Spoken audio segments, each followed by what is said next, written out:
Hello everyone, welcome to my YouTube channel unseen doubts. आज के इस वीडियो में हम लोग शर्ली टोल्सन की लिखी हुई एक बहुत ही ब्यूटीफुल पोम जिसका नाम है अ फोटोग्राफ डिस्कस करेंगे। शर्ली टोल्सन एक इंग्लिश पोएटिस थी। इनका बर्थ 20 मई 1924 को हुआ था और इनकी डेथ 23 सितंबर 2018 को हुई थी। शैडोज इन एन ऑर्चार्ड इनकी फर्स्ट कलेक्शन ऑफ स्टोरीज थी जो कि 1960 में आई थी। अ फोटोग्राफ पोम की थीम पेन ऑफ सेपरेशन पर बेस्ड है। इस पोम में शर्ली टोल्सन एक फोटोग्राफ की बात करती है और वो फोटोग्राफ उनकी मदर की फोटोग्राफ है। ये उनकी मदर की तब की फोटोग्राफ है जब उनकी मदर एक यंग चाइल्ड थी। आज उनकी मदर की डेथ हो गई है और अपनी मदर की डेथ के बाद पोएटिस बहुत ही लोनली फील करती है और वो इस पोम के अंदर अपनी नॉस्टैल्जिक फीलिंग्स को शेयर करती हैं और अपने पेन ऑफ सेपरेशन को एक्सप्रेस करती हैं।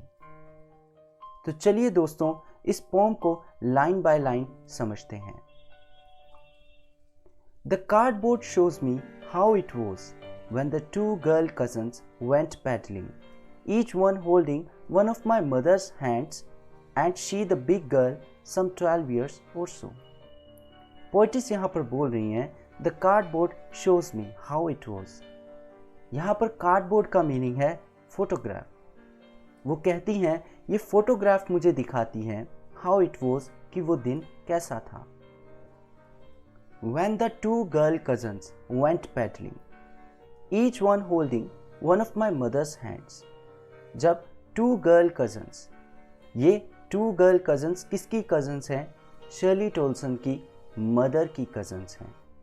और वो कहाँ गई थी? सी साइड पर गई थी शर्ली टोल्सन की मदर के साथ में। वहाँ पर ये तीनों पैडलिंग के लिए गई थी। पैडलिंग का मीनिंग क्या होता है? सी के वाटर में चलना जो कि बहुत गहरा ना हो, या हम ये भी बोल सकते हैं सी वेव्स के ऊपर चलना या रनिंग करना, इस एक्टिविटी को हम पैडलिंग बोलते हैं। तो ये तीनों गर्ल्स पैडलिंग के लिए सी साइड पर गई थी या हम कहें बीच पर गई थी और इन दोनों गर्ल्स ने शर्ली टोल्सन के मदर के हैंड्स पकड़े हुए थे। जैसा कि आप इमेज में भी देख सकते हैं, एक गर्ल ने सेंटर वाली गर्ल का राइट साइड से हैंड पकड़ा हुआ है और एक ने लेफ्ट साइड से हैंड पकड़ा हुआ है। And she the big girl, और यहाँ पर शर्ली टोल्सन की मदर कौन है? सेंटर वाली गर्ल, और वो इन दोनों से ही बड़ी हैं, जो उनकी कज़न हैं, जिन्होंने एक ने लेफ्ट साइड से हैंड पकड़ा है, एक ने राइट साइड से हैंड पकड़ा है। सेंटर वाली गर्ल जो हैं वो शर्ली टोल्सन की मदर हैं और वो इन दोनों गर्ल से क्या हैं? बड़ी हैं। And she the big girl some 12 years or so, और वो कितने ईयर्स की हैं? 12 years की हैं। All three stood still to smile through their hair at the uncle with the camera. तीनों गर्ल्स जो हैं वो स्टिल खड़ी हुई हैं। स्टिल का मतलब होता है मोशनलेस, और क्या कर रही हैं? स्माइल कर रही हैं थ्रू देयर हेयर। उस बीच पर बहुत तेज हवा चल रही है जिसके कारण इन तीनों के बाल उड़कर इनके फेस पर आ गए हैं और फोटो खिंचवाते हुए इनकी जो स्माइल आ रही है उन बालों में से दिखाई दे रही है। At the uncle with the camera, तीनों गर्ल्स स्टिल खड़ी हुई हैं और स्माइल कर रही हैं और किसकी तरफ देख रही हैं? अंकल ने जो कैमरा पकड़ा हुआ है उसकी तरफ देख रही हैं। क्या करवाने के लिए? फोटो खिंचवाने के लिए। A sweet face my mother's that was before I was born. अब पोएटिस यहाँ पर बोलती हैं कि उनकी मदर का फेस इस फोटोग्राफ में कैसा लग रहा है? बहुत ही स्वीट लग रहा है। That was before I was born, और ये फोटोग्राफ कब की है? शर्ली टोल्सन के बर्थ के बहुत पहले की है। And the sea which appears to have changed less. अब इस इमेज में, इस फोटोग्राफ में जो सी दिखाई दे रहा है जहाँ पर फोटो खिंचवाई जा रही है, वो सी बहुत ही अनचेंज्ड लग रहा है आज के टाइम में भी। उसमें बहुत ज़्यादा चेंजेस नहीं हुए हैं। Washed their terribly transient feet, और वो क्या कर रहा है? इन तीनों के ट्रांजिट फीट को वॉश कर रहा है। बहुत बुरे तरीके से इन तीनों के ट्रांजिट फीट को वॉश कर रहा है। अब यहाँ पर ट्रांजिट का मीनिंग है मोमेंट्री। अब इसका एक डीप मीनिंग यहाँ पर आता है कि ह्यूमन बीइंग्स जो है वो हमेशा के लिए अलाइव नहीं रहते हैं, उनकी एक ना एक दिन डेथ हो जाती है। इसलिए यहाँ पर इन तीनों के फीट को, शर्ली टोल्सर और उनकी कजन्स के फीट को ट्रांजिट बोला गया, मोमेंट्री बोला गया, जो कि ऑलवेज यहाँ पर अर्थ पर रहने वाले नहीं हैं। Wash their terribly transient feet. Some 20-30 years later, she would laugh at the snapshot, see Betty and Dolly. She would say, and look how they dressed us for the beach. यहाँ पोइटिस बोल रही हैं, अब पोइटिस बात कर रही हैं 20-30 years के बाद की। जब फ़ोटो खींची गई थी तब उनकी मदर की एज क्या थी? 12 years। और आफ्टर 20-30 years उनकी मदर जब इस फ़ोटो को देखती थी, जब 20-30 years बीत गए थे और उनकी मदर जब इस फ़ोटो को देखकर अपनी नॉस्टैल्जिक फीलिंग्स को शेयर किया करती थी तो वो इस फ़ोटो को देखकर हंसा करती थी। यहाँ पर स्नैपशॉट वर्ड लिखा गया है। स्नैपशॉट का मतलब है एक ऐसे कैमरे से फ़ोटो लेना जिसमें इंस्टेंट फ़ोटो बाहर आ जाती है, तो इसीलिए इसको स्नैपशॉट बोला गया है। तो उनकी मदर इस स्नैपशॉट को देखकर हंसा करती थी और क्या बोला करती थी? सी बैटी एंड डॉली।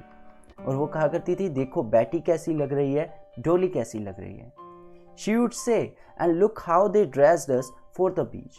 और वो कहा करती थी कि देखो how they का यहाँ पे मीनिंग है उनके पेरेंट्स, कि उनके पेरेंट्स ने उनको बीच पर जाने के लिए तैयार कैसे किया था, किस टाइप के कपड़े पहनाए थे, किस टाइप की ड्रेस पहनाई थी। The sea holiday was her past। अब पोइटिस बोलती हैं कि वो दिन जब उनकी मदर सी पर अपना हॉलीडे मनाने गई थी अपने कज़न्स के साथ में, तो वो उनका पास्ट था जिसको वो याद किया करती थी। Mine is her laughter. और वो कहती हैं और मेरा पास्ट क्या है? मेरी मदर का लाफ्टर। आज उनकी मदर उनके साथ में नहीं है तो उनकी मदर का लाफ्टर उनके लिए पास्ट ही बन गया है कि आज वो अपनी मदर के लाफ्टर को नहीं देख सकती हैं।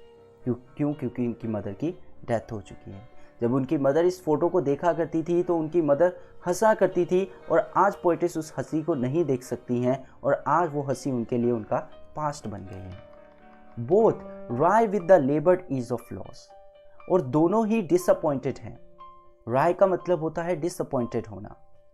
किससे डिसअपॉइंटेड है दोनों? और ये दोनों कौन? शर्ली टोल्सन की मदर और शर्ली टोल्सन खुद। दोनों ही डिसअपॉइंटेड है with the laboured ease of loss, कि जो चीज़ें उन्होंने बहुत मुश्किल से कमाई थी वो उन्होंने बहुत ईजिली खो दी। लेबर्ड ईज मतलब मुश्किल से, ईज आसानी से, लॉस खोना। तो उन्होंने जो चीज़ें बहुत मुश्किल से कमाई थी वो उन्होंने बहुत आसानी से खो दी। वो क्या खो दिया? शर्ली टोल्सन ने अपनी मदर की हंसी खो दी, अपनी मदर को खो दिया। और उनकी मदर ने क्या खोया था? उनकी मदर ने अपना चाइल्डहुड खो दिया था। Now she has been dead nearly as many years as that girl lived. अब वो कहती हैं कि अब उनकी मदर की डेथ को इतने साल हो चुके हैं जितने साल की वो गर्ल थी, वो यंग गर्ल थी जब उनकी मदर ने फ़ोटो खिंचवाई थी। तो उनकी मदर ने जब फ़ोटो खिंचवाई थी तो उनकी मदर कितने ईयर्स की थी? 12 ईयर्स की थी। तो सेम उनकी मदर की डेथ को भी आज कितने साल हो चुके हैं? 12 ईयर्स हो चुके हैं। And of this circumstance there is nothing to say at all. अब वो कहते हैं कि सिचुएशन के बारे में अब वो कुछ ज़्यादा नहीं कहना चाहती है और ना ही उनके पास में कुछ ज़्यादा कहने को है। It's silence silences. अब वो बिल्कुल स्पीचलेस हो गई हैं और एक बिल्कुल गहरे साइलेंस के अंदर वो चली गई हैं। नाउ गाइस हम लोग पोएटिक डिवाइसेस देखते हैं। फर्स्ट पोएटिक डिवाइस है एलिट्रेशन। ये तब यूज़ किया जाता है जब same consonant sound closely placed words पर रिपीट हो उनके बिगनिंग में। My mother's hands stood still to smile, terribly transit feet, silence silences। मैंने यहाँ हाईलाइट भी कर रखा है कंसोनेंट साउंड्स को।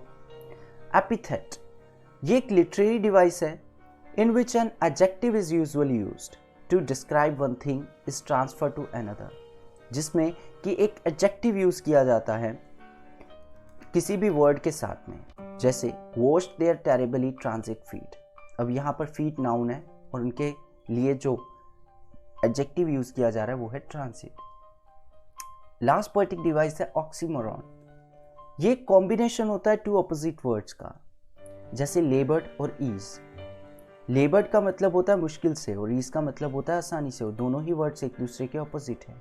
और यहाँ पर कौन सा पोएटिक डिवाइस लग रहा है? ऑक्सीमोरॉन। सो होप गाइज आपको ये पोएम अच्छे से समझ में आ गई होगी। अगर आपको ये वीडियो अच्छा लगा हो तो चैनल को सब्सक्राइब जरूर करें, लाइक करें, वीडियो को दोस्तों के साथ शेयर करें, बेल आइकन को हिट करें ताकि आगे आने वाले वीडियोस के नोटिफिकेशन आपको मिल पाएँ। कमेंट सेक्शन में कमेंट करके फीडबैक जरूर दें। चलिए दोस्तों, मिलते हैं आपसे नेक्स्ट वीडियो में। See you soon. Thank you so much.